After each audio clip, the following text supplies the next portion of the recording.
Hmm. So welcome to class, everyone.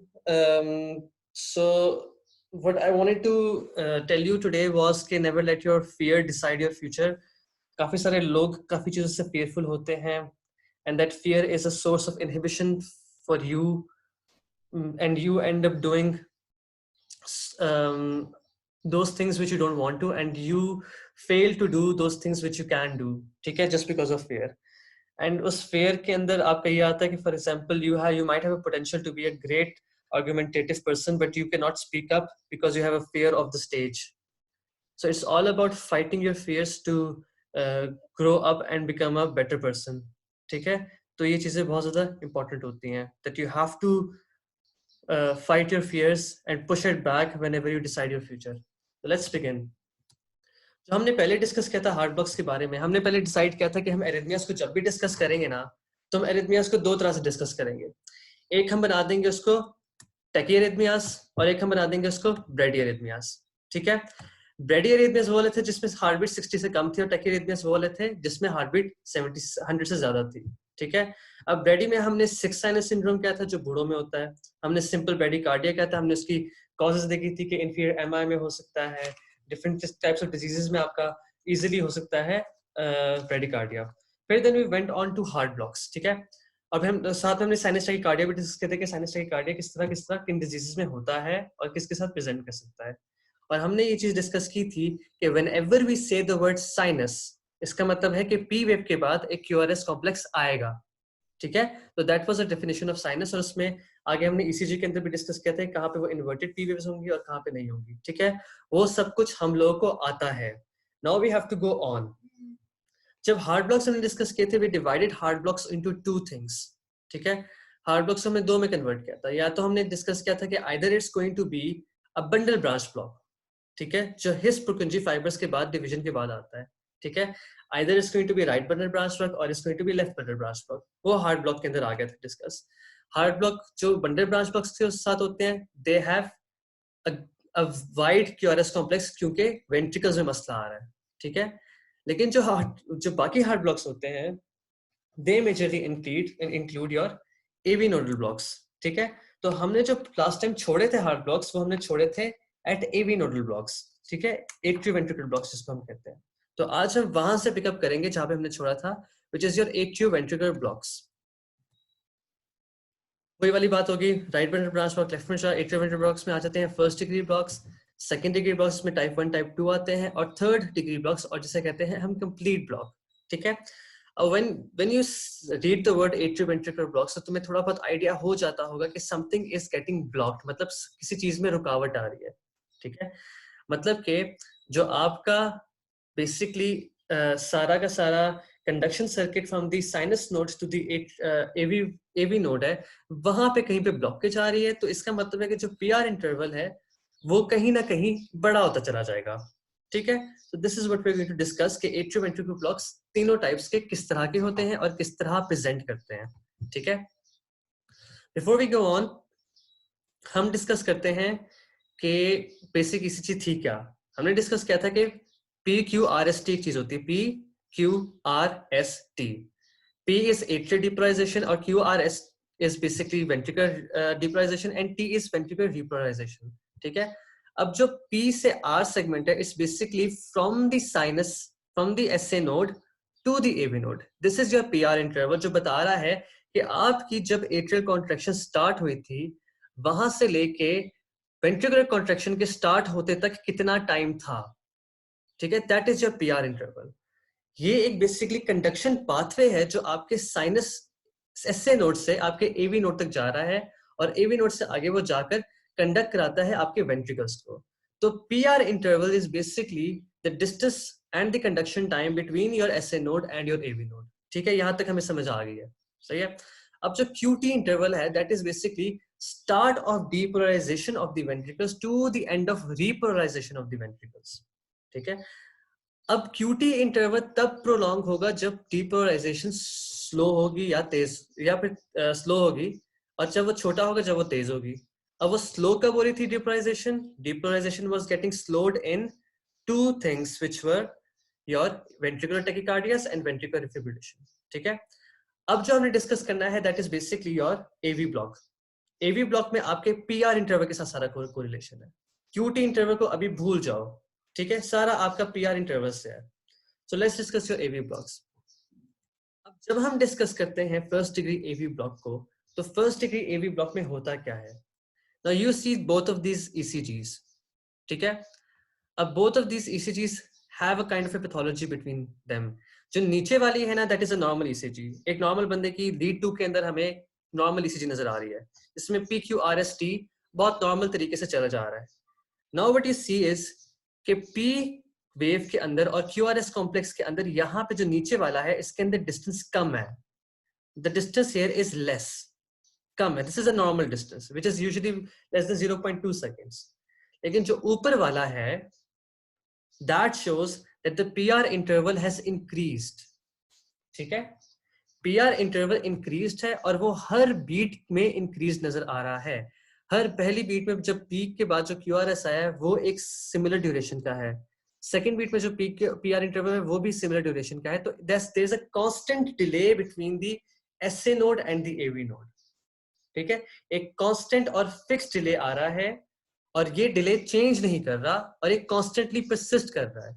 अब now how do you read it? हमें पता है कि जो एक ब्लॉक होता है ईसीजी में that is according to that is equal to 0.2 seconds. अब जो ये पीआर इंटरवल है this is basically around 2 big blocks, इसका मतलब है कि 0.4 सेकंड्स का ये पीआर इंटरवल है। अब जहां पर आपका PR interval greater than 0.2 seconds हो जाए ना, that is basically your prolonged PR interval and that occurs in your AV block, ठीक है। अब AV ब्लॉक्स के अंदर हर AV ब्लॉक के अंदर आपका PR इंटरवल प्रोलॉन्ग हो रहा है, यू नो कि आपके बीच में डिस्टेंस इंक्रीज कर रहा है, ठीक है। लेकिन फर्स्ट डिग्री, सेकंड डिग्री और थर्ड डिग्री इन तीनों में डिफरेंट है। whenever your block is persistent, ठीक है, whenever your block is persistent and there is always a QRS complex after a P wave, then you call it a first degree AV block. एक persistent block है और हर P wave के बाद एक QRS complex आ रहा है। कोई QRS complex इसमें मिस नहीं हो रहा, कोई QRS complex ड्रॉप नहीं हो रहा, कोई बीट मिस नहीं हो रही। हर P wave के बाद एक QRS complex आ रहा है और PR interval prolonged है। That is your first degree AV block, ठीक है। अब हम जब आगे चलेंगे ना तो now we are going to slowly differentiate between के फर्स्ट डिग्री, सेकंड डिग्री और थर्ड डिग्री में क्या क्या फर्क आते हैं, ठीक है। आगे चलते हैं। अब नाउ वी नो कि एक प्रोलॉन्ग्ड पीआर इंटरवल है which is greater then 0.2 seconds. Each P wave will have a subsequent QRS interval और कोई मिसपीट नहीं होगी। पी के बाद क्यूआरएस हमेशा आएगा इसके अंदर। इसमें एजिंग से हो जाता है, डिजिटल टॉक्सिसिटी से, increase vagal tone, acute inferior MI. Inferior wall MI में बताओ क्यों होगा? Right in your chat box, inferior wall MI में एवी ब्लॉक्स क्यों हो रहे हैं?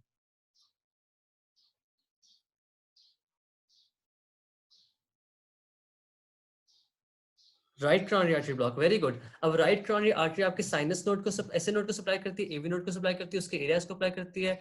तो इवेंचुअली आरसीए के इन्वॉल्वमेंट की वजह से आपके एवी नोड्स हो सकते हैं अक्यूट इंफीरियर एमआई के साथ। अब एसिम्प्टोमेटिक पेशेंट को ना, फर्स्ट एवी डिग्री ब्लॉक वाले को तुम्हें ट्रीट करने की जरूरत नहीं है।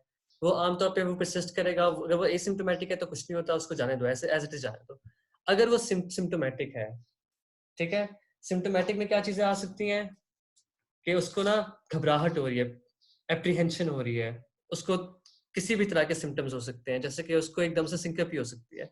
तो इन दैट केस अगर सिम्टोमेटिक है तो यू गिव एट्रोपिन। एट्रोपिन दे सकते हो, जो बेस्ट इनिशियल थेरेपी होती है उसकी।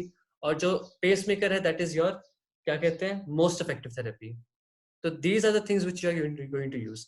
एट्रोपिन क्या करती है? आपके हार्ट रेट को तेज करती है। आप 0.6 मिलीग्राम से लेकर 1.4 मिलीग्राम तक मैक्सिमम डोजेस इसमें दे सकते हो। सो राइट नाउ वी नो कि फर्स्ट डिग्री एवी ब्लॉक होता क्या है। हम चलते हैं आगे। अब सेकेंड डिग्री एवी ब्लॉक क्या है, ठीक है। अब सेकेंड डिग्री एवी ब्लॉक की दो टाइप्स होती हैं। मोबिट्स टाइप 1 होता है और मोबिट्स टाइप 2 होता है। अब ये जो तो मोबिट्स टाइप 1 और मोबिट्स टाइप 2 है ना, they are completely different from each other. अब जो मोबिट्स टाइप 1 होता है ना, it will always have a pattern. अब यहाँ पे देखो कि मोबिट्स टाइप 1 को भी हम देख रहे हैं, वॉच इट केयरफुली। अब जो पहला वाला है ना, इसमें पीआर इंटरवल थोड़ा सा प्रोलॉन्ग्ड है, ठीक है, मतलब कि अप्रोक्सीमेटली 0.2 से ज्यादा है। सेकेंड वाली बीट में पीआर इंटरवल और प्रोलॉन्ग हो गया है, और थर्ड बीट में आपका पीआर इंटरवल तो प्रोलॉन्ग था कि आपके साथ में एक बीट भी मिस हो गई है। तो बेसिकली जो मोबिट्स टाइप 1 है ना, मोबिट्स टाइप 1, इसमें आपके पीआर इंटरवल प्रोग्रेसिवली प्रोलॉन्ग होता जाता है अंटिल के आपकी एक वेंट्रिकुलर बीट मिस हो जाए। सही है? मतलब कि पहले थोड़ा सा प्रोलॉन्ग होगा, फिर ज्यादा प्रोलॉन्ग होगा, और फिर एकदम से मिस कर जाएगा। जो फर्स्ट डिग्री एवी ब्लॉक था उसमें यह था कि एक परसिस्टेंट ब्लॉक है और एक परसिस्टेंट उसका ब्लॉक एग्जिस्ट करता है, लेकिन उसकी कोई वेंट्रिकुलर बीट ड्रॉप नहीं हो रही थी। लेकिन जो second degree AV block type 1 है उसमें थोड़ा सा ब्लॉक हुआ, फिर वो ब्लॉक बढ़ता गया और इस हद तक बढ़ता गया कि इवेंचुअली एक आपकी जो बीट थी वो ड्रॉप हो गई। ठीक है? तो this is basically your type 1, जिसको हम वेंकी बैक कहते हैं। अब जो टाइप 2 है ना, मोबिट्स टाइप 2, मोबिट्स टाइप 2 में क्या होता है कि इसमें ना जो ब्लॉक बीट होती है ना, इट सडनली ड्रॉप्स। इसमें कोई प्रीसीडिंग चेंज नहीं आती कि प्रोलॉन्ग होगा आपका पीआर इंटरवल और आहिस्ता आहिस्ता प्रोलॉन्ग होते होते एकदम से वो ड्रॉप करेगी बीट। इस तरह कोई सी नहीं होगा, बीट कभी भी ड्रॉप कर जाएगी। अब यहाँ पे देखो कि जो मोबिस टाइप 2 है इसमें पीआर इंटरवल नॉर्मल है, इस सेकंड वाले में पीआर इंटरवल नॉर्मल है, इनका पीआर इंटरवल परसिस्टेंट रह रहा है, मगर एकदम से इनकी बीट ड्रॉप कर जाती है। ठीक है? There is no change in the duration of PR interval, मतलब कि कोई प्रीसीडिंग चेंज नहीं होती। जैसे कि टाइप 1 में तो था ना कि Aahista Aahista PR interval prolong होता गया एकदम से बीट ड्रॉप होगी। सेकंड डिग्री में क्या होगा कि पीआर इंटरवल प्रोलॉन्ग हो या ना हो, बीट ड्रॉप अपनी मर्जी से कभी भी हो जाएगी। ठीक है? यहां तक आपको तीनों समझ आ गए हैं?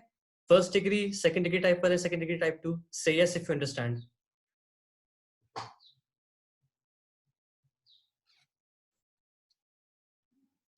कोई क्वेश्चंस है तो पूछ लें। आई होप कि आपको सबको समझ आ रही हो।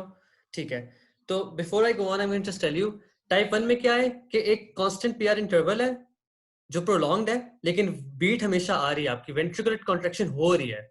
सेकंड डिग्री में क्या है, वो पीआर इंटरवल प्रोलॉन्ग होता गया एकदम से बीट मिस हो गई। सेकंड डिग्री टाइप 2 में क्या है कि वो पीआर इंटरवल प्रोलॉन्ग हो या ना हो, वेंट्रिकुलर बीट अपनी मर्जी से कहीं भी गायब हो जाती है किसी भी वक्त। ठीक है? तो these are the three basic concepts which you have to remember कि टाइप 1 फर्स्ट डिग्री और सेकंड डिग्री टाइप 1 टाइप 2 में डिफरेंस क्या होता है। अब now this is a golden किस्म का, शदीद गोल्डन किस्म का टेबल। अगर तुम्हारे पास कैप्टन नहीं है तो फिर ये तुम्हारे लिए स्लाइड्स ही काफी होंगी।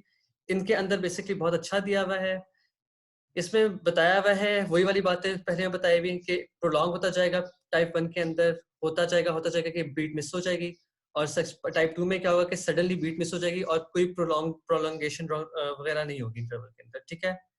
अब इसमें जो इंपॉर्टेंट बात है ना कि जो टाइप 1 होता है ना वो एबी नोडल होता है, सुप्रा हिस्सियन, मतलब कि बंडल ऑफ हिस्से ऊपर ऊपर होता है।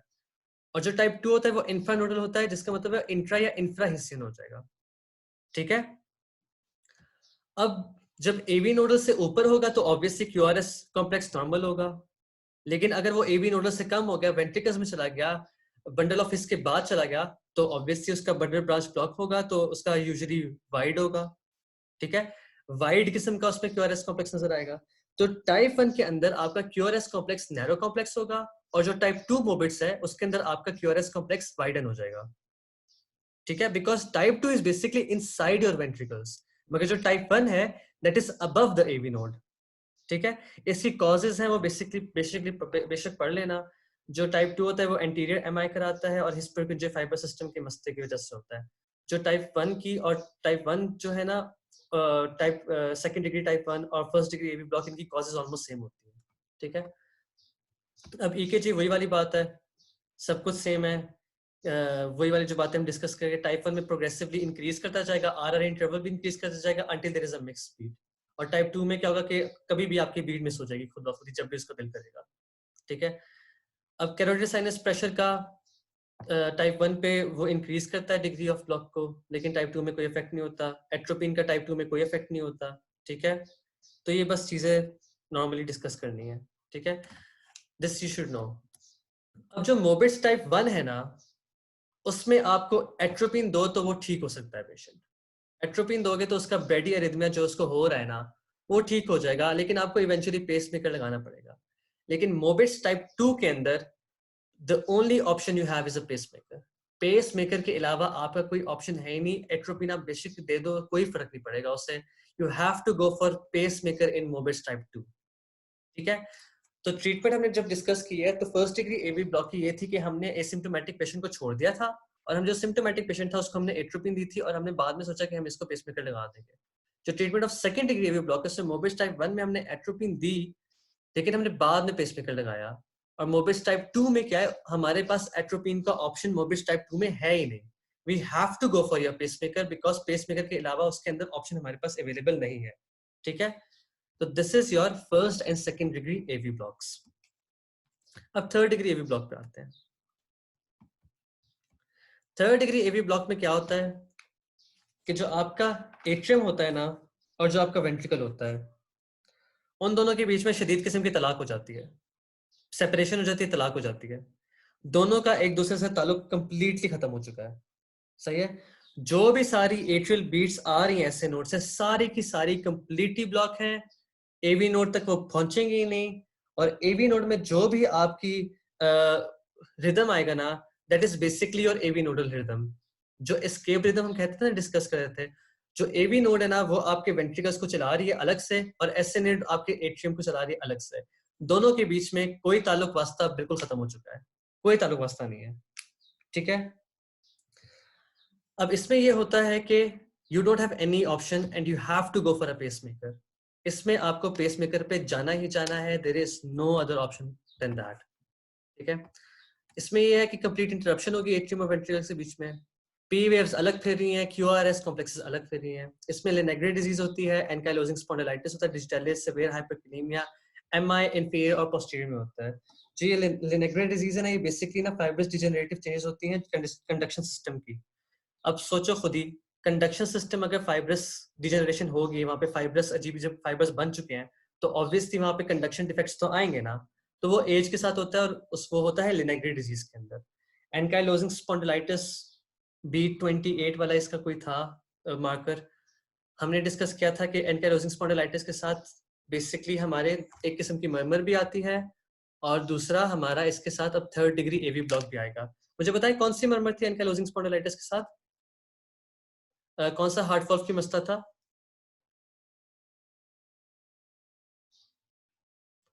aortic regurgitation, very good, aortic regurgitation occurs with ankylosing spondylitis, and साथ में now you have to remember ankylosing spondylitis के साथ आपको थर्ड डिग्री एवी ब्लॉक में मिलता है। ठीक है, अब थर्ड डिग्री एवी ब्लॉक की जो क्लिनिकल प्रेजेंटेशन है ना, वो जरा डिफरेंट होती है। इसमें एक चीज होती है जिसे हम कहते हैं Stokes Adam syndrome. Stokes Adam syndrome के अंदर पेशेंट कभी ना कभी जब भी उसका होगा ना mood, he is going to syncope, एकदम से वो बेहोश होना शुरू हो जाएगा। That is basically your Stokes Adam syndrome. It occurs basically in your क्या कहते हैं, your third degree AV block. Sudden loss of consciousness हो जाएगा, कोई वार्निंग नहीं आएगी, कुछ भी नहीं होगा। इसमें बेसिकली वेंट्रिकल ना एसिस्टेनी में चला जाता है, वेंट्रिकल्स पंप नहीं करते, तो इसकी वजह से ना आपके दिमाग को ब्लड नहीं जाता। जब ब्लड नहीं जाता तो बंदा सिंकमी में चला जाता है, इसको हम स्टोक्स एडम सिंड्रोम कहते हैं। खड़े खड़े बंदा गिर जाएगा, स्टोक्स एडम सिंड्रोम। कैनन ए वेव्स होती हैं। कैनन ए वेव्स का मतलब होता है कि जो आपका बेसिकली जगुलर वीनस प्रेशर है ना, वो बहुत ज्यादा हाई हो जाता है, और वो आपको बकायदा नजर आता है गर्दन के अंदर। ठीक है, वो कैनन ए वेव्स आपको नजर आएंगी, you can easily see those waves occurring across your jugular venous pressure. और इसकी वजह ये होती है क्योंकि ना लार्ज वॉल्यूम पल्स होती है, बिकॉज वो कंपनसेटरी इंक्रीज करती है बॉडी स्ट्रोक वॉल्यूम के अंदर, बिकॉज स्ट्रोक वॉल्यूम बिल्कुल रिड्यूस हो जाता है जब आपका थर्ड डिग्री एवी ब्लॉक होता है। डिजीनेस और सिंकपी तुम्हें पता है। ट्रीटमेंट क्या है, you have to go for your pacemaker, there is no other option. ठीक है, तीनों एवी ब्लॉक्स क्लियर हैं, type 1, type 2, type 3, first second third degree clear है सबको? कोई क्वेश्चंस है तो मुझसे पूछें। Say yes if you understand them. ठीक है, सो बेसिकली हमने ये डिसाइड किया है अभी तक सो फार। मैंने पंखा चलाया है, अगर पंखे की आवाज से तंग हो तो मुझे बता देना, मैं इसको स्लो कर दूंगा। ठीक है, कैन एनी ब्लॉक टाइप 3 की ईसीजी रिपीट कर दे, मैं दिखा देता हूँ। टाइप 3 में ये है कि पी वेव्स अपनी मर्जी से चल रही है, देखो पी वेव्स यहाँ पे आ गई, यहाँ पे आ गई, यहाँ पे एक पी वेव आ गई, यहाँ पे एक पी वेव आ गई, यहाँ पे एक पी वेव आ गई, ठीक है, इनका अपना रिदम चल रहा है। और जो आपकी वेंट्रिकुलर क्यूआरएस कॉम्प्लेक्स है, इनका अपना रिदम चल रहा है, ये स्लो रिदम में चल रहे हैं क्यूआरएस कॉम्प्लेक्सेस, और जो पी वेव्स है ना वो जरा तेज में चल रहे हैं। सेकंड डिग्री में यार देखो एनोनिमस, अभी मैं ज्यादा तुम्हारा भी क्वेश्चन देता हूँ। सेकंड डिग्री ब्लॉक को ना हम रेगुलरली इरेगुलर, डिपेंड करता है कौन सा वाला है। जो टाइप 1 है दैट इज रेगुलरली इरेगुलर, जो टाइप 2 है दैट इज इरेगुलरली इरेगुलर, ठीक है। टाइप 2 में तो कभी भी आपकी गिर जाएगी ना वेंट्रिकुलर बीट, तो that becomes irregularly irregular, type 2 Mobitz type 2 में। जो टाइप 1 है ना उसके अंदर दैट इज रेगुलरली इरेगुलर, ठीक है। अब जिया मुझसे पूछ रहा है कि ना can any block progress to become another type of block, ठीक है। यार देखो it depends on your cardiac pathology. अगर आपकी ऑलरेडी कार्डिक पैथोलॉजी एग्जिस्ट करती है ना और उसके ऊपर एकदम से एक और कार्डिक पैथोलॉजी आती है, तो आपका पुराना वाला block can convert into another block, मगर इडियोपैथिकली वो कन्वर्ट नहीं हो सकता, ठीक है। तो there is a difference because in सबकी इटियोलॉजीज में थोड़ा थोड़ा फर्क होता है, और जब इटियोलॉजीज में फर्क होता है ना तो they present as singular diseases, मगर एक इटियोलॉजी के ऊपर एक और सुपर इम्पोज इटियोलॉजी आ जाती है ना, तो फिर then it can progress to a different kind of a block, तो in that case it can, ठीक है। अब हम आगे चलते हैं, अब हम डिस्कस करते हैं टैकीअरिथमियास। हमने डिस्कस किए थे पहले ब्रेडियरिथमियास, अब टैकीअरिथमियास में हमने डिस्कस करना था this is the ECG of a tachyarrhythmia, मतलब कि टैकीकार्डिया होगा, बहुत तेज तेज आपकी हार्ट बीट चलती चली जा रही है, दिस इज योर टैकीअरिथमियास। टैकीअरिथमियास हमने डिस्कस किया था, एक तो या फिर either it can B sinus tachycardia, ठीक है, साइनस टैकीकार्डिया हो सकता है, मतलब कि ओवरऑल आपकी हार्ट बीट 100 से ज्यादा हो रही है, ठीक है, that is your basically sinus tachycardia. साथ में आके पी वेव के बाद हमेशा आपका क्यूआरएस कॉम्प्लेक्स आ रहा है, that is your sinus tachycardia. मगर it can also be not a sinus tachycardia, मतलब कि वो पैथोलॉजिकल हो सकता है, या तो वो क्यूआरएस कॉम्प्लेक्सेस बढ़ जाएंगे या वो डिक्रीज कर जाएंगे। अब हम आगे देखते हैं, दिस इज योर टैकीअरिथमिया जिसमें आपकी हार्ट रेट इंक्रीज किया हुआ है, इसके अंदर बहुत सारे आते हैं, हमने डिस्कस किया था। अब नैरो कॉम्प्लेक्स टैकीकार्डिया टैकीअरिथमियास किस में आते हैं? अब यहाँ पे तुम देखो इसकी जो क्यूआरएस कॉम्प्लेक्सेस हैं, सारे क्यूआरएस कॉम्प्लेक्सेस को देखो, they are very normal and they are very narrow complex, ठीक है। कितना हमारा कट ऑफ वैल्यू था, याद है तुम लोगों को? Tell me cut off value क्या थी क्यूआरएस कॉम्प्लेक्स की, जिसमें हम कहते हैं नैरो है या फिर ब्रॉड है? 0.12 सेकंड्स, वेरी गुड। तो 0.12 सेकंड्स मीन के 0.04 वाले जो ब्लॉक्स है ना, देर बेसिकली लेस देन 3 होने चाहिए, वो छोटे वाले ब्लॉक्स लेस देन 3 होने चाहिए। तो बड़े वाले ब्लॉक्स तो 0.2 होते हैं ना, जो बिल्कुल छोटे वाले होते हैं ना वो 0.04 होते हैं, ठीक है। तो 0.04 के जो 3 छोटे वाले ब्लॉक्स है ना, उससे कम होना चाहिए आपका बेसिकली क्यूआरएस कॉम्प्लेक्स। तो यहाँ पे देखो this is a very short and narrow complex QRS. Narrow complex QRS के अंदर कौन कौन से आपके बेसिकली आते थे टैकीअरिथमियास, बताओ मुझे? Atrial fibrillation, very good Hasan Gondal. Supraventricular tachycardia, flutter आता है, एक और मिस कर रहे हो, multiple atrial tachycardias, multifocal atrial tachycardias, वो भी आता है। तो दीज आर बेसिकली और नैरो कॉम्प्लेक्स टैकीअरिथमियास, ठीक है। अब हम आके देखते हैं कि now you have to remember this ECG. इस ईसीजी को याद रखो कि किस तरह किया है, अपने दिमाग में ईसीजी को बिठा लो, क्योंकि the next ECG I am going to show you is going to be a broad complex tachycardia, ठीक है, टैकीअरिथमियास। अब now you learn how to differentiate both of these when you see an ECG. अब this is a broad and wide complex tachyarrhythmias. अब देखो इसके QRS कितने ज्यादा prolonged है। अगर हम इसके क्यूआरएस को देखें भी तो सही, तो it is literally greater than 0.25, 0.25 से भी ज्यादा ही जा रहे हैं क्यूआरएस कॉम्प्लेक्सेस, ठीक है। This is very well done, this is a ventricular tachycardia. Tasmas ने बताया कि वेंट्रिकुलर टैकीकार्डिया, जेवेरिया वान ने पिछली वाली में बताया था कि सुप्रावेंट्रिकुलर टैकी एसवीटी की ईसीजी है।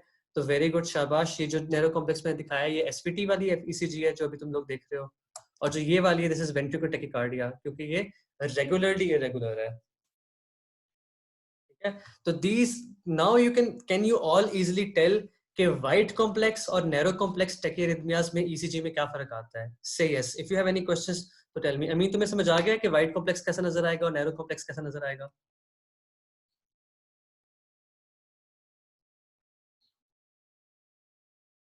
मिशाल, दाऊद, सिद्रा, जाइना, जायरा, पीस, Javeria, can you repeat? Yes I can repeat.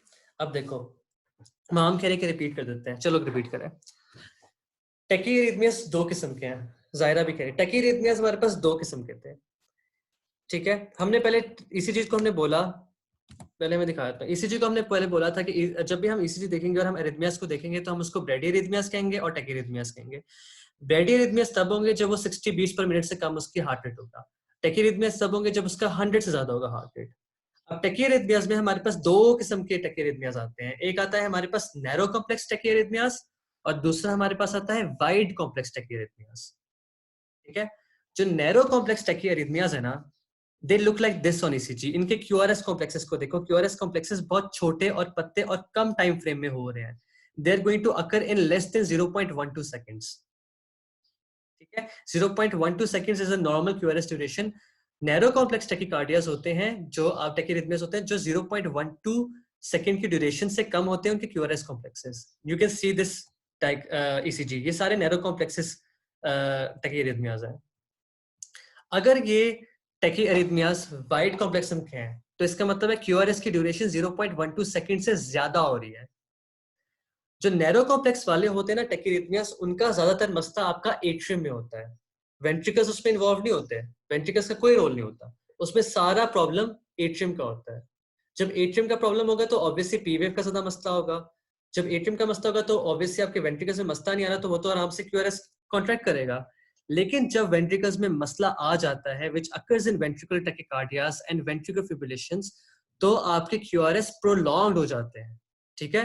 अब तुमने देख लिया कि एफएब इज बेसिकली एट्रिया का मसला, atria Flutter is basically atria का मसला, सुप्रा वेंट्रिकुलर टैकीकार्डिया इज एट्रियम का मसला, उसमें आपके वेंट्रिकल्स को वो नहीं छेड़ेगा, तो आपके क्यूआरएस कॉम्प्लेक्सेस नैरो कॉम्प्लेक्स रहेंगे, उनके अंदर चेंजेस नहीं आएंगी। लेकिन अगर वो एरिथमिया आपका वेंट्रिकल में चला गया और क्यूआरएस प्रोलॉन्ग हो गया, that is a condition in which you call it wide complex tachyarrhythmias and occurs in ventricular tachycardias and ventricular fibrillations, ठीक है। तो this is a narrow complex ECG and now this is a wide complex ECG जिसमें आपके QRS complex increase कर रहे हैं। अच्छा, one small back box, जो एक अब यहाँ पे देखो, बड़ा जो बॉक्स है ना that is equal to 0.2 seconds, जो बड़ा बॉक्स है ईसीजी का that is equal to 0.2 seconds, जो इसके अंदर स्मॉल बॉक्स है ना that is equal to 0.04 seconds, ठीक है। 0.04 and 0.2, बड़ा बॉक्स है 0.2 सेकेंड्स एंड स्मॉल बॉक्स है 0.04।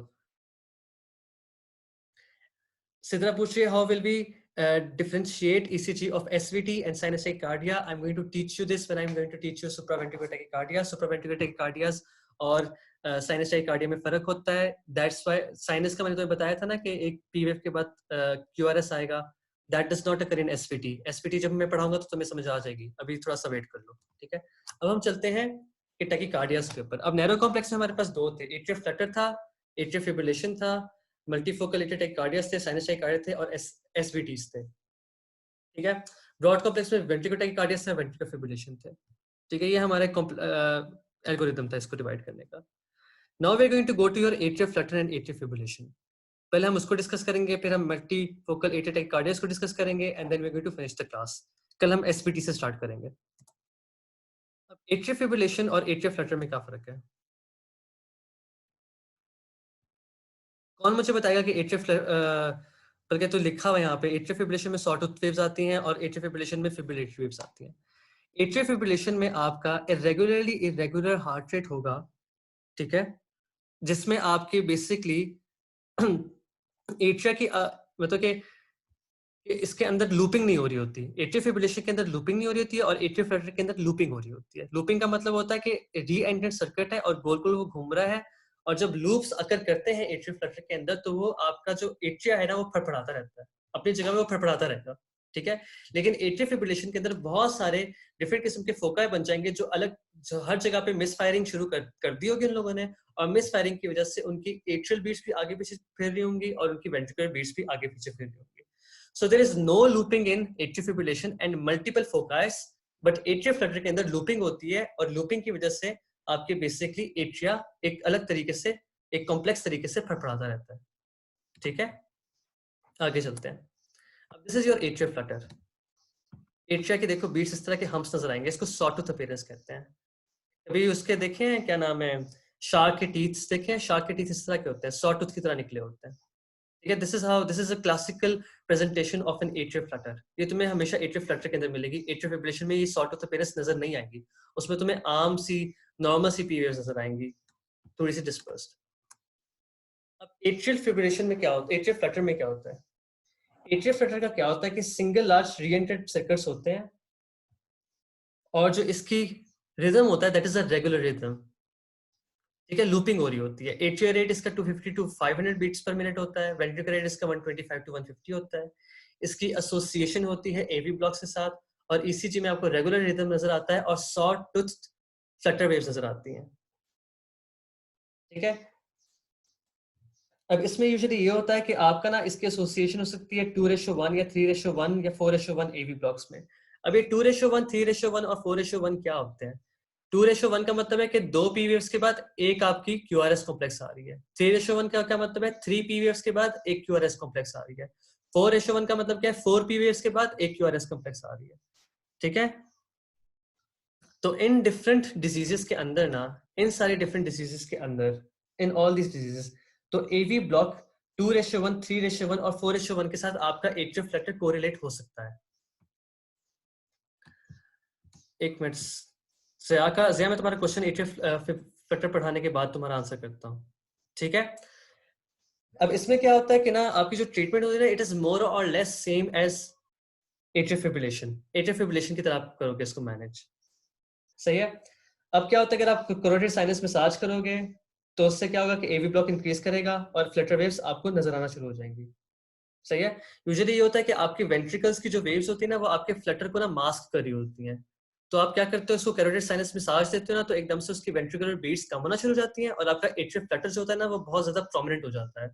तो whenever you give a person with atrial flutter a carotid sinus massage, तो उसका जो फ्लटर वेव्स है ना, वो बहुत ज्यादा प्रोमिनेंट हो जाएंगी। Either you give carotid sinus massage, या उसको तुम आईवी एडेनोसिन दे दोगे, जिसकी वजह से उसका degree of AV block increase करेगा, और साथ में क्या होगा कि उसकी फ्लटर वेव्स नजर आना शुरू हो जाएगी। ये सारी एक्स्ट्रा इन्फॉर्मेशन थी जो तुम्हें तुम्हारे नॉलेज के लिए बताई है, इसको याद मत करो, बस तुम्हें इतना पता होना चाहिए कि रेगुलर रिदम होगा और शॉर्ट टूथ फ्लटर वेव्स नजर आएंगे इसके अंदर, ठीक है? ये डिफरेंट किस तरह है एट्रियल फिब्रिलेशन से? उसमें इरेगुलर रिदम होता है, इसमें रेगुलर रिदम होता है पेशेंट का, और शॉर्ट टूथ फ्लटर वेव्स नजर आती है। अब इसमें क्या है, whenever you discuss a patient of atrial fibrillation or atrial flutter, तुम्हारे पास पेशेंट आया है ना, तो तुमने सबसे पहले देखना है कि वो क्या वो हेमोडायनेमिकली स्टेबल है या अनस्टेबल है, ठीक है? अगर वो अनस्टेबल हुआ, हेमोडायनामिकली अनस्टेबल हुआ, मतलब कि वो हार्ट फेलियर में जा रहा है, हाइपोटेंशन में जा रहा है, अक्यूट एमआई में जा रहा है, एंजाइना में जा रहा है, तो तुमने उसकी फटाफट इलेक्ट्रिकल कार्डियोवर्जन करनी ही करनी है, ठीक है? लेकिन अगर वो हेमोडायनामिकली स्टेबल है, then you have two options. पहले हम यूजुअली करते हैं कि हम उसका रेट कंट्रोल करते हैं, और फिर हम उसका रेस्टोरेशन ऑफ साइनस रिदम करते हैं। रेस्टोरेशन ऑफ साइनस रिदम के लिए आप कार्डियोवर्जन यूज करते हो, जिसमें आपकी बेसिकली इलेक्ट्रिकल कार्डियोवर्जन आती है, एट्रियल पेसिंग आती है, फार्माकोलॉजिकल कन्वर्जन आती है।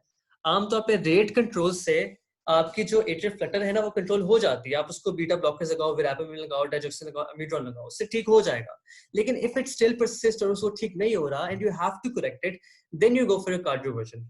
फार्माकोलॉजिकल कार्डियोवर्जन में आप अमीड्रॉन यूज कर सकते हो, ड्रोनिड्रॉन यूज कर सकते हो, प्रोपेफेनॉन यूज कर सकते हो, सोटेलॉल यूज कर सकते हो, ठीक है? ये सब कुछ कर सकते हो। और इलेक्ट्रिकल कार्डियोवर्जन भी यूज कर सकते हो। आमतौर पर electrical cardioversion is something which is superior to your pharmacological cardioversion, ठीक है? तो अगर वो हेमोडायनामिकली अनस्टेबल हुआ, तो तुमने फटाफट इलेक्ट्रिकल कार्डियोवर्जन की तरफ जाना है, उसको झटका लगाओगे, डिफिब्रिलेट करोगे, ठीक है? अगर वो हेमोडायनामिकली स्टेबल है, तो तुमने सोचा कि ठीक है, मैं वेट करता हूँ, पहले मैं इसको रेट कंट्रोल करता हूँ, अगर ये ठीक नहीं होता तो फिर मैं इसके साइनस रिदम को ठीक करने की कोशिश करूंगा। तो हमारे पास 3 किस्म के ऑप्शंस हैं, ठीक है? Either we go for electrical cardioversion, ठीक है, depends on haemodynamic stability or not. अगर वो हेमोडायनामिक अनस्टेबल है, then we go for it. अगर वो स्टेबल है, then we have options of rate control and restoration of sinus rhythm, ठीक है? आप कभी कभार एंटी एरिथमिक ओरल एजेंट्स भी पक्के पक्के दे देते हो इन पेशेंट्स को, ताकि इनका ठीक रहे। और जो इसकी ट्रीटमेंट जो बिल्कुल इसको प्रिवेंट करती है, that is basically catheter ablation. उससे आपका पेशेंट बिल्कुल ठीक हो जाता है, ठीक है? अब मैं जिया के क्वेश्चन की तरफ जाऊंगा। जिया ने मुझसे क्वेश्चन पूछा है Okay, so in both ventricles are beating due to an escape focus. In both किस चीज की बात कर रहे हो ज़िया? अंडरस्टैंड नहीं कर सका? किशमाला तुमने रेज किया hand, you can ask your question.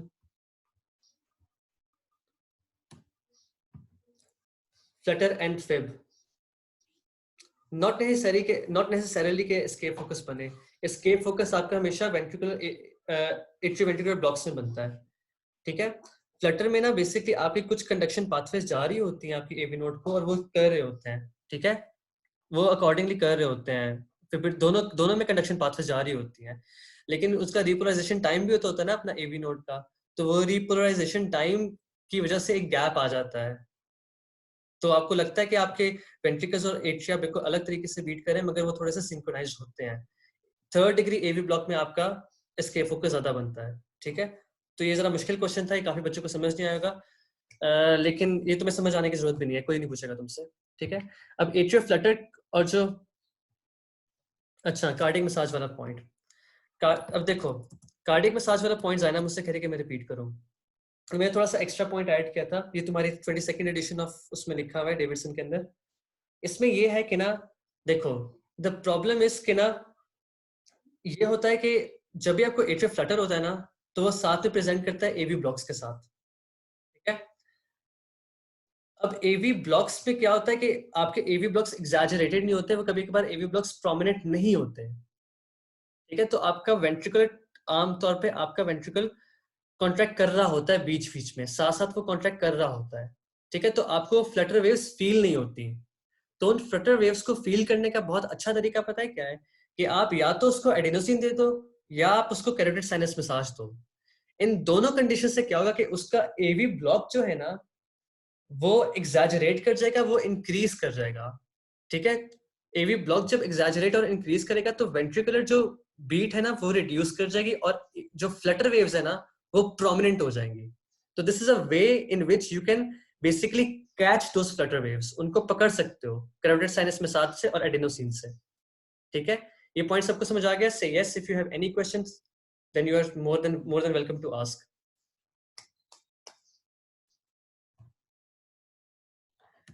इसकी ट्रीटमेंट इस तरह से कहीं नहीं लिखी हुई. ये ट्रीटमेंट मैंने इंटरनेट से किसी रिसर्च पेपर से निकाली थी, और मुझे काफी अच्छी लगी थी, because it is more like atrial fibrillation, और एट्रियल फिब्रिलेशन में भी इसी सॉर्ट ऑफ इसी तरह की ट्रीटमेंट होती है.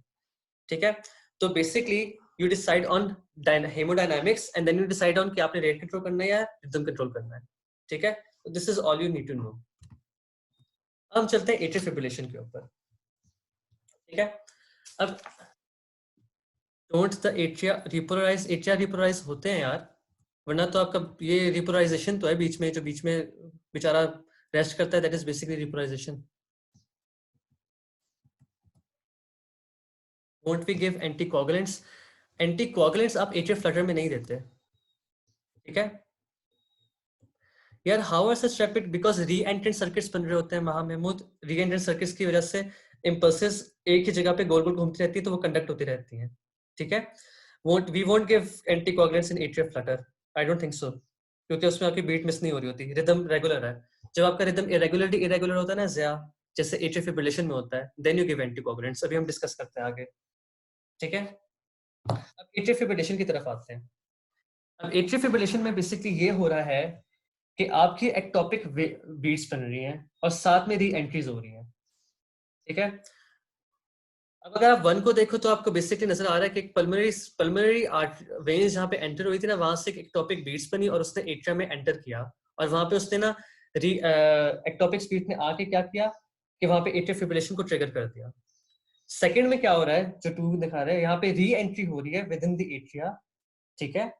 और री एंट्री की वजह से वो multiple interacting re entry circuits बन जाते हैं, और साइमल्टेनियसली अकर करते हैं, और ये आपके एट्रिया को एक constant state of contraction relaxation बहुत तेजी तेजी लेके जाना शुरू कर देते हैं. ठीक है. लेकिन इनकी लूपिंग नहीं होती, इस बात को याद रखना. They do not loop with each other. ये अलग अलग घूम रहे होंगे सारे री एंट्री सर्किट्स. ठीक है. लूपिंग आपकी एट्रियल फ्लटर में होती है, इसमें लूपिंग नहीं होती. ठीक है. अब कौन सी ऐसी प्रीडिस्पोजिंग कंडीशंस हैं जिसकी वजह से आपका बेसिकली फिब्रिलेशन होगी, और आपके कंडक्शन पाथवेज प्रोलॉन्ग होंगे, और वहां पे री एंट्रेड सर्किट्स बनेंगे? मुझे कौन बताएगा ये? Anyone in the chat box? MI hyperthyroidism wasn't expecting. Noor Khalid ने बहुत अच्छा जवाब दिया। कार्डियोमायोपैथी तो बहुत अच्छा दिया हसन ने। नूर खालिद ने एट्रियल एनलार्जमेंट का बताया। Hypertrophy dilatation very good. Rheumatic heart disease, mitral stenosis, all of these things are going to lead to dilatation of your atria. जब एट्रिया बड़ा होगा रस्ते बड़े होंगे, जब रस्ते बड़े होंगे तो ऑब्वियसली क्या होगा, फिब्रिलेशन होगी पेशेंट को। ठीक है, तो this is basically very conceptual and you all know this concept क्योंकि तुम लोगों ने पहले क्लासेस ली हुई है। ठीक है, अब जब परसिस्टेंटली आपकी ना एट्रियल फिब्रिलेशन होती है ना, तो क्या होता है कि आपकी ना हार्ट की इलेक्ट्रिकल रिमॉडलिंग होना शुरू हो जाती है। ठीक है, अब इसमें इलेक्ट्रिकल फिजियोलॉजिकल चेंजेस आना शुरू हो जाएंगी और कुछ पेशेंट्स जब हार्ट की रिमॉडलिंग इतनी बुरी हो जाती है कि वो परसिस्टेंट एट्रियल फिब्रिलेशन में चले जाते हैं। ठीक है, तो अब आपके पास डिफरेंट किस्म की आती हैं फिब्रिलेशंस। कुछ होती हैं प्रोक्सिस्मल होती हैं, फिर परसिस्टेंट होती हैं और परमानेंट होती हैं। एंड इट डिपेंड्स कि आपकी फिजियोलॉजिकल इलेक्ट्रोफिजियोलॉजिकल चेंजेस आपके एट्रिया के अंदर किस तरह की आई हैं कि आपको किस तरह की एट्रियल फिब्रिलेशन होगी। ठीक है, इलेक्ट्रिकल रिमॉडलिंग का कॉन्सेप्ट लिखा हुआ है यहाँ पे। स्ट्रक्चर चेंजेस और स्ट्रक्चर रिमॉडलिंग एट्रियल फाइब्रोसिस हो सकता है। जब अब खुद सोचो कि अगर आपके पेशेंट एट्रियल फिब्रिलेशन में जा रहा है, उसका एट्रिया कॉन्ट्रैक्ट नहीं कर रहा सही तरह से, फड़फड़ा रहा है सिर्फ अपनी जगह पे, it's not producing a proper contraction, तो वहां पे स्टेसिस ऑफ ब्लड तो होगा। जब स्टेसिस ऑफ ब्लड होगा तो वहां पे एट्रियल थ्रोम्बाई बन जाएगा। ठीक है, अब यहाँ पे जो फर्क है ना एट्रियल फ्लटर के साथ, एट्रियल फ्लटर में उसका जो एट्रिया है ना वो कॉन्ट्रैक्ट कर रहा है, इट इज प्रॉपरली कॉन्ट्रैक्टिंग, वो अपने आप को एम्प्टी कर रहा है। एट्रियल फिब्रिलेशन में वो फड़फड़ा रहा है, अपने आप को सही तरह से एम्प्टी नहीं कर रहा, प्रॉपर पी वेव्स नहीं बन रही। एट्रियल फ्लटर में तो पी वेव्स बन रही थी ना, यहाँ पे आपकी पी वेव्स बन ही नहीं रही, आपकी कॉन्ट्रैक्शन हो ही नहीं रही, सारे स्टेसिस ऑफ ब्लड हो रहा है वहां पे। यहाँ पर आपका एम्बोलिक फिनोमिना के चांसेस हैं, तो then you are suppose to give your anticoagulants in your atrial fibrillation, यहाँ पर आपका देना जरूरी हो जाता है। अब जो लेटेस्ट गाइडलाइंस है ना उनमें ना जस्ट इन केस आप एट्रियल फ्लटर के अंदर भी कभी कभार दे देते हो, मगर इट्स वेरी एंटीकोगुलेंट्स, मगर एट्रियल फिब्रिलेशन के अंदर तो आप पक्की देते हो एंटीकोगुलेंट्स, बिकॉज आपका एट्रिया जब कॉन्ट्रैक्ट नहीं करता तो वहां पे स्टेसिस ऑफ ब्लड हो जाता है और वहां पे कोगुलेशन होने की खतरा होता है। ठीक है, अब now when we classify atrial fibrillation तो हम उसको क्या कहते हैं? Either it can be paroxysmal, it can be persistent, or it can be permanent। Paroxysmal वाली कौन सी होती है? प्रोक्सिस्मल वाली वो होती है जिसमें इंटरमीडिएट एपिसोड्स आती हैं और वो खुद ही ठीक हो जाती है 7 दिन के अंदर अंदर। ठीक है, it will resolve in with in 7 days। Paroxysmal क्या कहते हैं? Tachycardias, atrial फिब्रिलेशंस।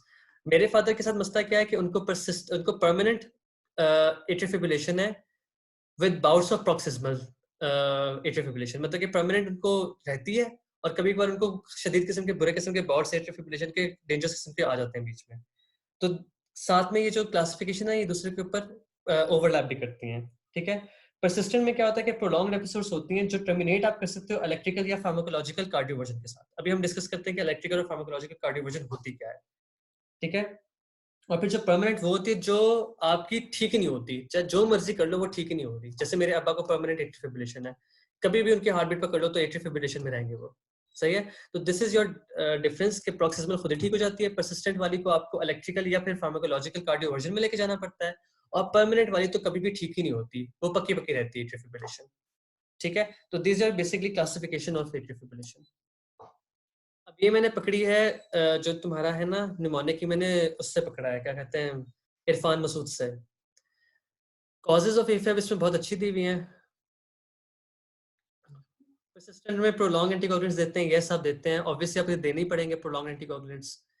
परसिस्टेंट में भी देते हो, परमानेंट में भी देते हो, दोनों में आप प्रोलॉन्ग एंटीकोगुलेंट्स देते हो, ये हम डिस्कस करेंगे आपकी ट्रीटमेंट के अंदर। ठीक है, एनोनिमस लर्नर। कॉजेज ऑफ एफएब में याद रखो जो मोस्ट इंपोर्टेंट है वो अल्कोहल है, थायरोटॉक्सिकोसिस है और क्रॉनिक लंग डिजीज है। इसका निमोनिक है sea pirates. Ischaemic heart disease की वजह से भी होता है, rheumatic heart disease, atrial myxoma, sepsis, इन सब की वजह से आपको एट्रियल फिब्रिलेशन हो सकती है। ठीक है, इसमें से hyperthyroidism is an important cause, thyrotoxicosis में जो आती है, alcohol consumption is an important cause, और chronic lung disease is an important cause which you have to remember. अब लोन एट्रियल फिब्रिलेशन क्या होती है?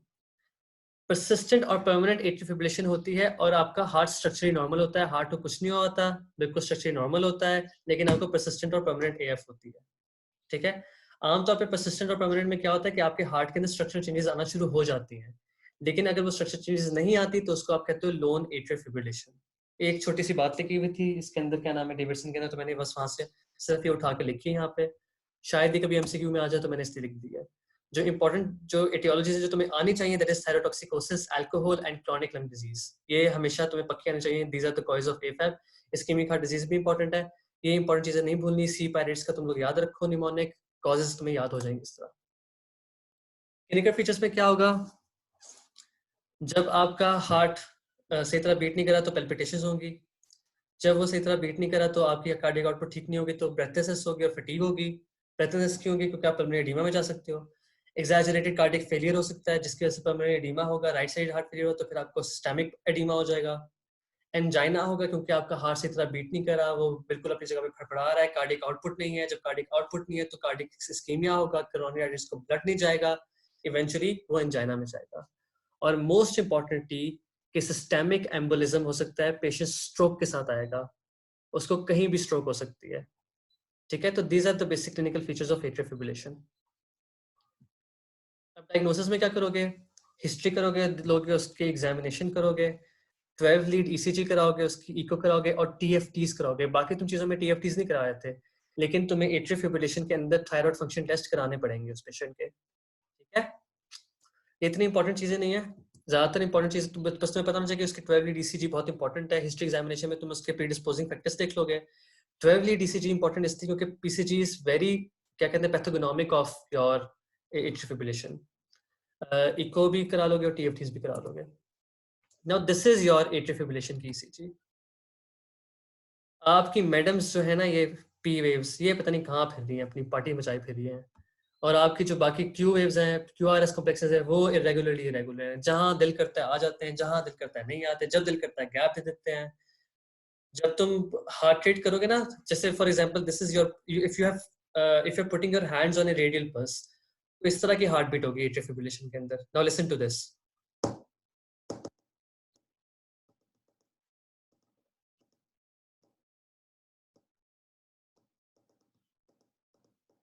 ठीक है, this is your heart rate and heart beat, इस तरह की तुम्हें फील होगी स्टेथ के ऊपर, इस तरह की तुम्हें फील होगी तुम्हें पल्स के ऊपर। This is how it is going to look like. यार, do we give anticoagulants in permanent type of AFib? Yes you give it, देते हैं आप। ठीक है, इसको हम अभी ट्रीटमेंट पे प्लीज डिस्कस मत करो, ट्रीटमेंट नहीं डिस्कस कर रहे हैं अभी, हम अभी डायग्नोसिस पे कर रहे हैं अभी। सिर्फ इस तरफ सोचो कि हम डायग्नोसिस में क्या कर रहे हैं। अब जो आपकी बेसिकली जो आपकी ना क्या कहते हैं एट्रियल फिब्रिलेशन होती है, मैंने पहले बोला था ना कि पीवीएस जहां दिल करते आ जाती है, दो अब यहाँ पे तुम्हें ये फिब्रिलेशन नजर आ रही है ना, ये फिब्रिलेट्स नजर आ रही हैं। These look like P waves and I said कि P waves होंगे, but now you have to add a concept on these कि ये basically P waves नहीं है। ठीक है, एट्रियल फिब्रिलेशन में आपका एट्रिया कॉन्ट्रैक्ट नहीं कर रहा होता तो P waves आती ही नहीं है, ये बेसिकली फिब्रिलेटरी वेव्स होती हैं।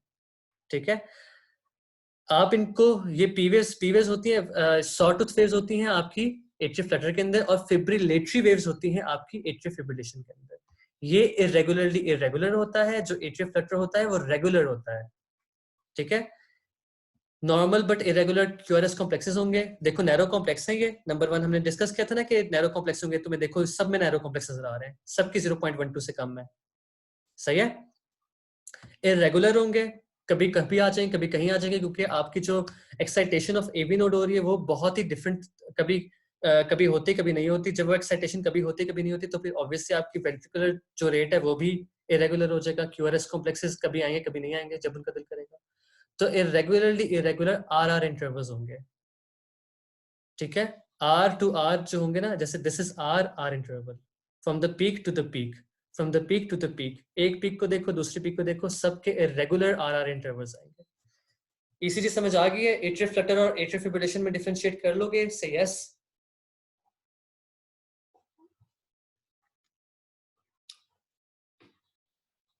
हसन गोंदल तुम्हें समझ आ रही है?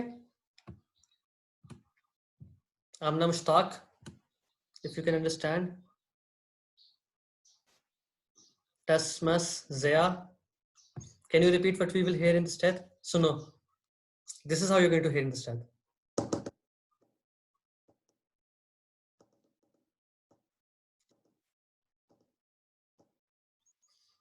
ठीक है, this is how it's going to be like. सही है, आगे चलते हैं। अब इसकी ट्रीटमेंट क्या है? Treatment is a very big issue atrial fibrillation का। ठीक है, एट्रियल फिब्रिलेशन की ट्रीटमेंट तुम लोगों को बहुत अच्छी आनी चाहिए। ये स्टेप अप और कैप्टन के अंदर बहुत अच्छी दी हुई है, यू शुड नो दिस।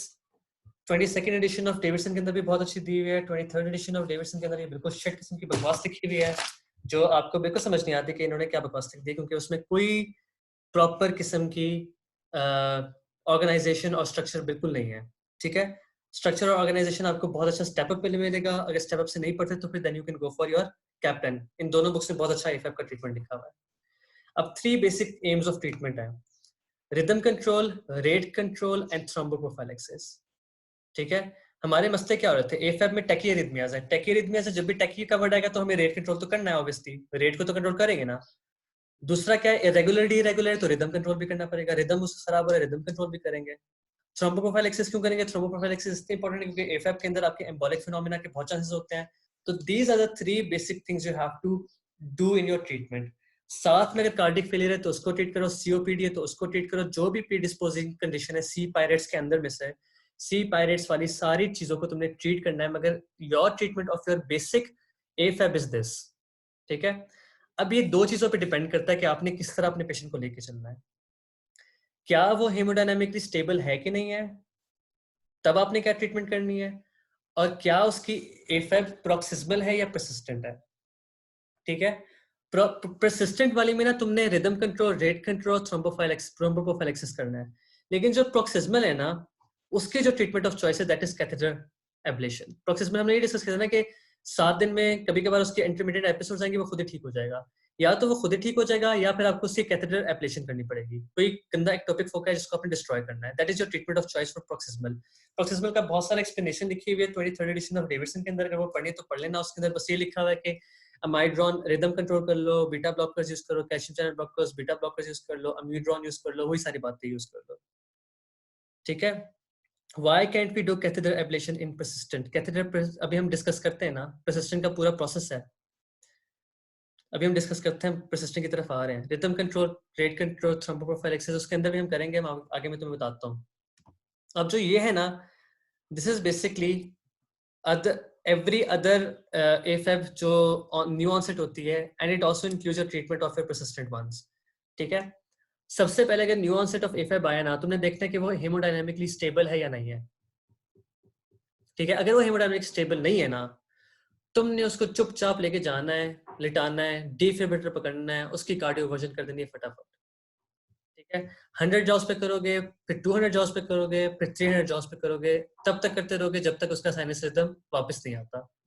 ये तुम्हारा पेशेंट है हेमोडायनामिकली स्टेबल वाला, हेमोडायनामिकली अनस्टेबल वाला। उसको या तो हाइपरटेंशन है, या उसको अक्यूट हार्ट फेलियर है, या वो एंजाइना के साथ आया है, या उसके कोई मसले चल रहे हैं। तुमने उसको करंट लगा के उसको सीधा कर देना है। ठीक है, टेज करो उसको। ठीक है, ये वो वाला गंदा रॉबरी है जिसको तुमने जो बहुत ज्यादा हाइपर एक्टिव हुआ है, तुमने जब तक उसको करंट नहीं लगाया तब तक वो ठीक नहीं होगा। ठीक है, this is your that kind of a scenario. लेकिन अगर वो हेमोडायनामिकली स्टेबल है ना, तो then you first go for your rate control. Rate control में तुमने उसकी हार्ट बीट को 110 बीट्स पर मिनट से कम लेके आना है। उसमें तुम डेल्टाजैम यूज कर सकते हो, विरापमिल यूज कर सकते हो, बीटा ब्लॉकर यूज करते हो, डाइजॉक्सिन यूज कर सकते हो। अब जो इनकी डिटेल्स है ना कि डेल्टाजैम यूज करनी है, विरापमिल, बीटा ब्लॉकर, डाइजॉक्सिन, वो सब तुम खुद पढ़ोगे। मैं तुम्हें बेसिक कॉन्सेप्ट दे रहा हूँ कि तुमने कौन सी ड्रग कौन सी यूज करनी है, वो तुम पढ़ लेना। वो इतनी इंपॉर्टेंट भी नहीं, वो कभी आती भी नहीं है, बस ये फ्लो चार्ट याद करो तो तुम्हें काफी हद तक चीजें आ जाएंगी। ठीक है, अगर तुमने रेट कंट्रोल कर लिया और रेट कंट्रोल के बाद वो साइनस रिदम में रेट कंट्रोल के बाद आ गया, ठीक है, तो तुमने उसको बाद में असेस करना है, उसकी कॉज को फॉलो अप करना है और चेक करना है उसका एफिब्रिलेशन कंट्रोल होता है कि नहीं होता।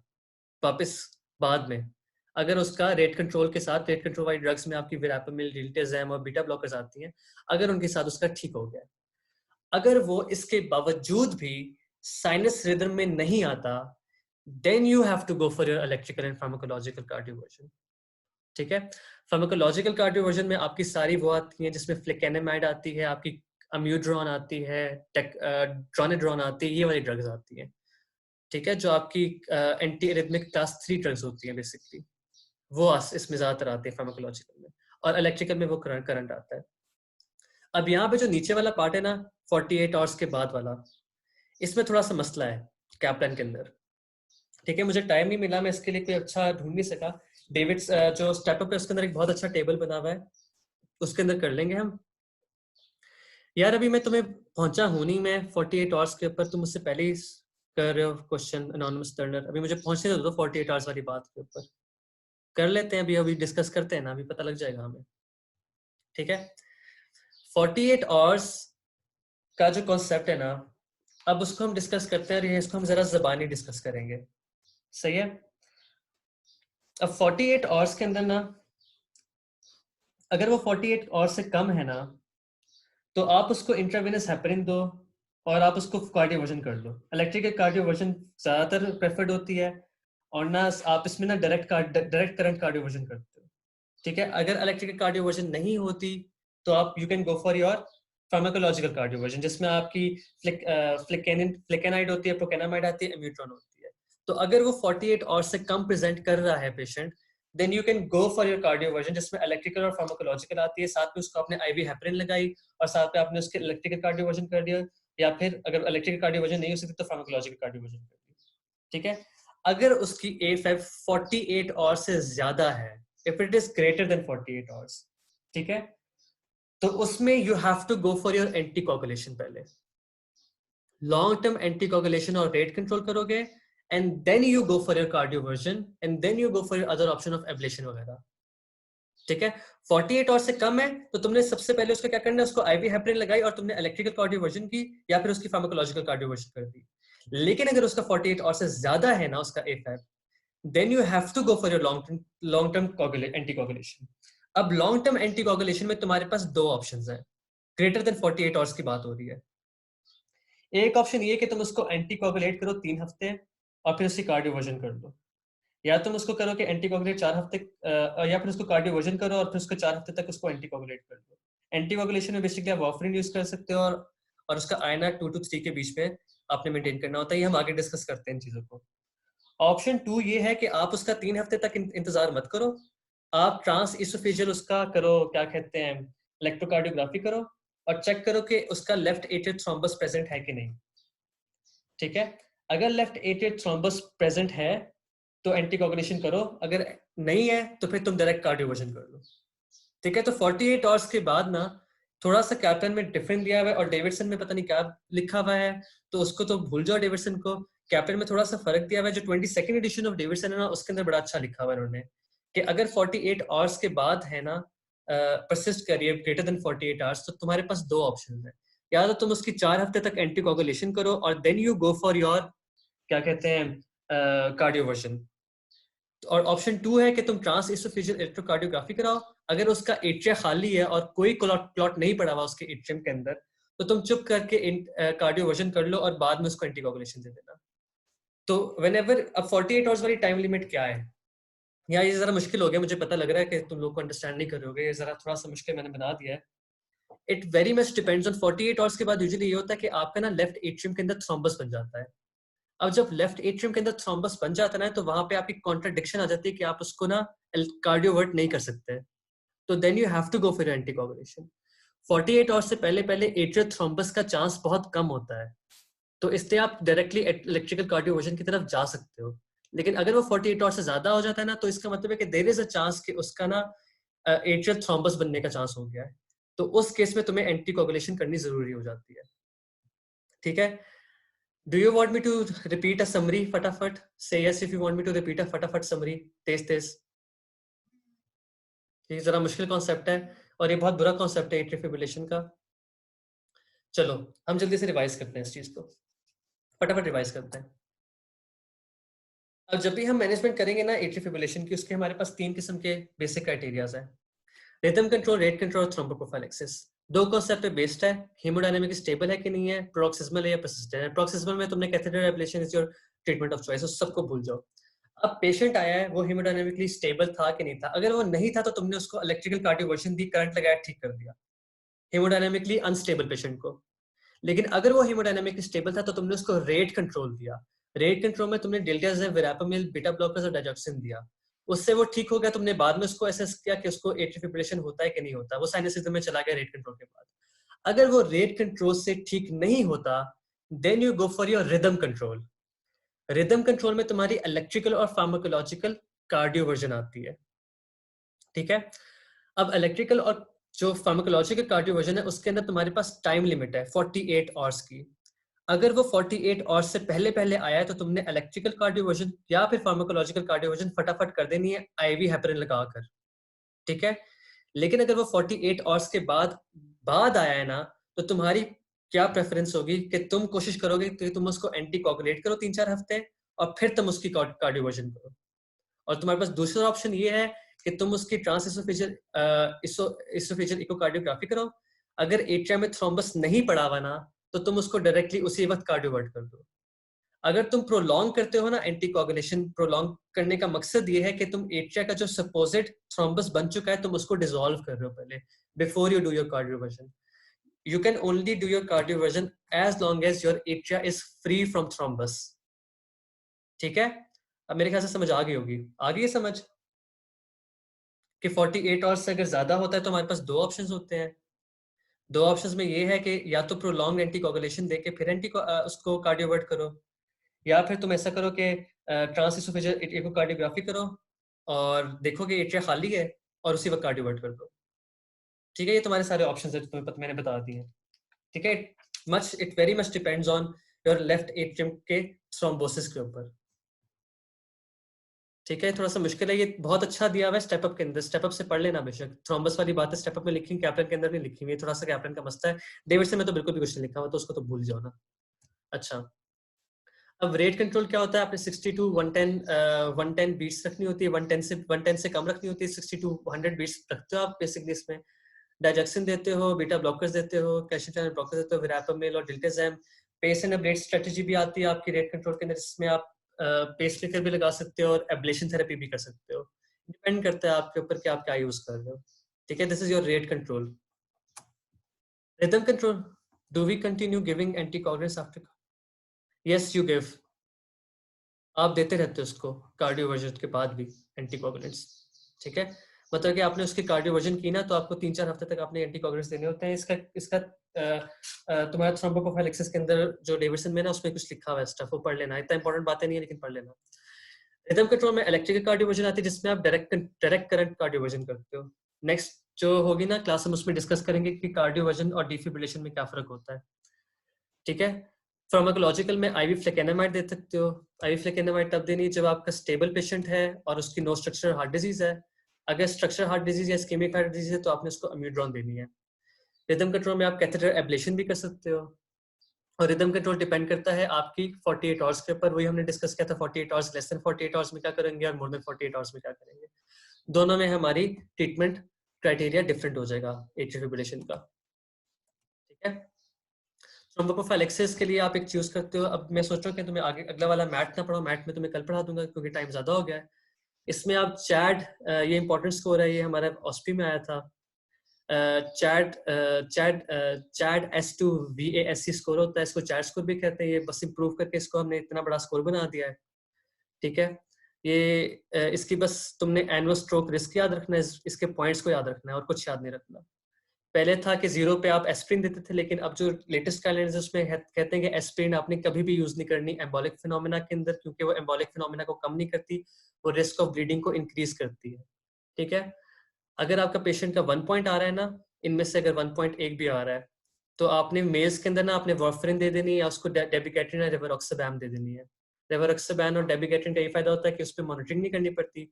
वार्फरिन में आपको मॉनिटरिंग करनी पड़ती है और आईएनआर आपने उसका 2 से 3 के बीच में मेंटेन करना होता है, ठीक है। अगर 2 पॉइंट से ज्यादा उसका स्कोर आ रहा है ना कभी भी चैट स्कोर, तो आपने उसको ओरल एंटीकोगुलेंट देना ही देना है। तो बेसिकली आप डिसाइड करते हो चैट स्कोर के बेसिस के ऊपर कि आपने उसको ओरल एंटीकोगुलेंट देना है कि नहीं देना, ठीक है। इसको एक दफा पढ़ लेना। एक और स्कोर होता है, उसको हैज़ब्लड स्कोर कहते हैं, वो आपकी डेविडसन में दिया हुआ है, वो इतना इंपॉर्टेंट नहीं है। सिर्फ जो स्कोर तुम्हें याद रखना है वो चैट SVAC स्कोर है, SVAC स्कोर है। चैट स्कोर इसे कहते हैं, चैट को याद कर लो। ये चैट स्कोर होता है थ्रोम्बोप्रोफाइलेक्सिस के लिए, एट्रियल फिब्रिलेशन में डिसाइड करते हैं कि थ्रोम्बोप्रोफाइलेक्सिस देनी है कि नहीं देनी, ठीक है। स्ट्रोक के लिए देते हैं आप बेसिकली। तो ये सब कुछ है। क्रॉनिक एफएम में रेट कंट्रोल करोगे, बीटा ब्लॉकर्स और कैल्शियम चैनल ब्लॉकर्स से पेसमेकर लगा दोगे, कैथेटर एब्लेशन करोगे और एंटीकोगुलेशन विद वार्फरिन करोगे, ठीक है। This was it. मैं तुम्हें मल्टी एट्रियल टैकिकार्डिया पढ़ा दूं या ना पढ़ाऊं, बता दो। मेरे ख्याल से बहुत ज्यादा हो गया है। परसिस्टेंट में एब्लेशन क्यों नहीं करते? हम्म, ये तो मुझे भी नहीं पता वैसे, परसिस्टेंट में एब्लेशन क्यों नहीं करते। देखो इसमें पता है क्या होता है, कैथेटर एब्लेशन ना समटाइम्स हम यूज करते हैं रिस्टोर करने के लिए और मेंटेन करने के लिए साइनस रिदम को। परसिस्टेंट केसेस के अंदर हम परसिस्टेंट केसेस जो होते हैं ना उनमें कभी कभार यूज करते हैं, मगर अकॉर्डिंग टू गाइडलाइंस और अकॉर्डिंग टू रिसर्च ना कैथेटर एब्लेशन ना इतनी ज्यादा फायदेमंद नहीं हुई प्रूफ। ठीक है, इतनी ज्यादा फायदेमंद प्रूफ नहीं हुई। परसिस्टेंट एट्रियल फिब्रिलेशन में इतनी ज्यादा वो फायदेमंद अकॉर्डिंग टू डेटा पर इतनी ज्यादा वो नहीं हुई फायदेमंद, और प्रोग्नोसिस में उसने हेल्प नहीं किया। लेकिन जो प्रोक्सिस्मल होती है ना उसमें बहुत अच्छी होती है कैथेटर एब्लेशन। एब्लेशन आप कर लो प्रोक्सिस्मल में, वो बड़ा फायदा देगी। लेकिन परसिस्टेंट में ना डेटा कहता है कि नहीं करनी चाहिए। It's all according to your जो ट्रायल्स वगैरह नहीं करते इंटरनेशनली, उसकी ये बस एक कंक्लूजन है कि कैथेटर एब्लेशन नहीं करनी। इसकी मेरे ख्याल से टसमस कह रहे हैं कि ज्यादा टॉपिक फुकाए होंगे, तो that could be a reason. लेकिन these are some things which are decided on data, तो डेटा के बेसिस पे होते हैं। काफी ज्यादा हो गया आज, मुझे लगता है बहुत ज्यादा हमने पढ़ लिया है। मल्टीफोकल एट्रियल टैकिकार्डिया करना है या नहीं करना? जल्दी से करा दूंगा, सिर्फ एक स्लाइड है, करा देता हूँ, फटाफट करा देता हूँ। ठीक है, जो मल्टीफोकल एट्रियल टैकिकार्डिया है उसमें क्या होगा कि आपकी पी वेव की मॉर्फोलॉजी चेंज हो जाएगी। पी वेव फर्क फर्क किस्म की नजर आएगी, बहुत अजीब अजीब किस्म की पी वेव्स बनी होगी। Greater than 3 P wave morphologies इसमें ज्यादातर आती है। ठीक है, इसका देखो डिफरेंट है, इसकी पी वेव्स देखो किस तरह अजीब अजीब तरीके से आ रही है। आपका जो एट्रियल फ्लटर था उसमें सॉ टूथ अपेयरेंस थी, इसमें आपकी मॉर्फोलॉजी पी वेव की फर्क हो गई है। और जो एट्रियल फिब्रिलेशन में था उसमें तो पी वेव्स आ ही नहीं रही थी, उसमें तो आपको फिब्रिलेटरी वेव्स नजर आ रही थी। ठीक है, ये भी इरेगुलरली इरेगुलरली होता है ऑलमोस्ट। इरेगुलर रेट होगा, greater than 100 beats per minute होगा, ग्रेटर देन 3 मॉर्फोलॉजिकल पीरियड्स होंगे, इरेगुलर पीपी इंटरवल्स होंगे। COPD, coronary artery disease, COPD का बहुत स्ट्रॉन्ग लिंक है इसके साथ, मल्टीफोकल एट्रियल टैकिकार्डिया के साथ। ठीक है, इसमें कार्डियोवर्जन नहीं करनी, ये याद रखना है। Calcium channel blockers, beta blockers और मैग्नीशियम और डाइजोसिस से कंट्रोल करोगे, ऑक्सीजनेट करोगे, वेंटिलेट करोगे, treat the underlying cause. Basically मसला हार्ट का नहीं है मल्टीफोकल एट्रियल टैकिकार्डियास में, ज्यादातर आमतौर पे डायरेक्टली हार्ट की कंडक्शन डेफिट्स का नहीं होता प्रॉब्लम। आपका COPD, coronary heart disease, valvular diseases, इन सब के साथ प्रेजेंट कर देता है, डायरेक्टली कंडक्शन डेफिट कंडक्शन का मसला नहीं होता। So it 3 greater than 3 morphological periods नजर आएंगे तो मल्टीफोकल एट्रियल टैकिकार्डिया है। कोई ज्यादा मल्टीफोकल एट्रियल टैकिकार्डिया पूछता नहीं है, no one is going to ask you this. Can we say saw tooth abnormal P waves? Saw tooth abnormal P waves, yes you can say that. Saw tooth abnormal P waves ये आपकी उसमें होती हैं, क्या कहते हैं, atrial flutter में होती हैं। यू कैन से, you can completely say that. मैं भी थक गया हूँ, मेरे ख्याल से तुम लोग भी थक गए होगे। ठीक है, I think this is it for today. If you have any questions you can ask. I am here till. मैं आज तो बहुत एग्जॉस्टिंग किस्म का लेक्चर था यार, बड़ा लंबा हो गया लेक्चर। सीओपीडी में बीटा ब्लॉकर्स अवॉइड करने चाहिए, anonymous learner not good for COPD.